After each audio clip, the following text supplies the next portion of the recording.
ফিলিস্তিনিদের বিরুদ্ধে নতুন একটা ষড়যন্ত্র এখানে আবার যুক্ত হয়েছে। সেই ষড়যন্ত্রটা কি? প্রিয় দর্শক, আসসালামু আলাইকুম।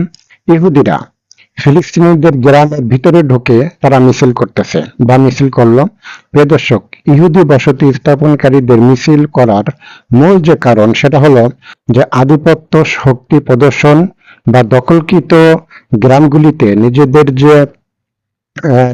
যে প্রভাব বজায় রাখা এবং ফিলিস্তিনিদের উপর নিজেদের নিয়ন্ত্রণ জাহির করা এবং উস্কানিমূলক ও ভয়ভীতি দেখানো, ফিলিস্তিনি গ্রামবাসীদের মনে আতঙ্ক সৃষ্টি করা, যাতে তারা বাধ্য হয়ে নিজেদের ভিটাবাটি বা কৃষিজমি ছেড়ে চলে যায়।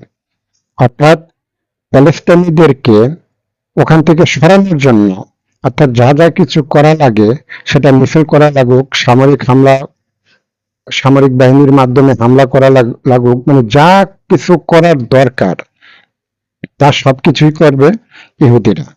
প্রিয় দর্শক, এখন একটা কথা আছে, মানে বাংলায় আমরা একটা কথা বলি না যে আমার বাড়ি আমার ঘর, আমারই বলে তুই বাইরে থাক। প্যালেস্টাইনিদের অবস্থা হলো সেরকম। ওই ভূখণ্ডটা কিন্তু প্যালেস্টাইনিদের। তাদের জমিতে বসবাস করা, তাদের খাইয়া, তাদের পইরা, এখন তাদেরকে বলতেছে তুই এখন বাইরে থাক, তাই না? এখন তাদেরই, মানে তাদের জায়গা জমি, তাদেরই সবকিছু, এখন তাদেরই ওখানে কোনো স্থান হচ্ছে না।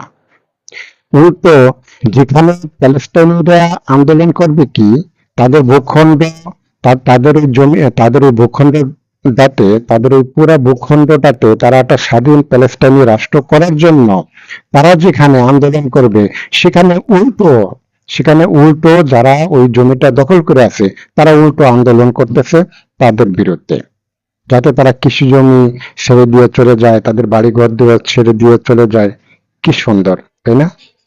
প্রিয় দর্শক, যদি আমার এই কথাগুলি আপনাদের একটু হলেও যদি ভালো লাগে, যারা ইউটিউবে দেখবেন তারা সাবস্ক্রাইব করবেন, আর যারা পেজে দেখবেন তারা সর্বোচ্চ লাইক শেয়ার ফলো দেবেন।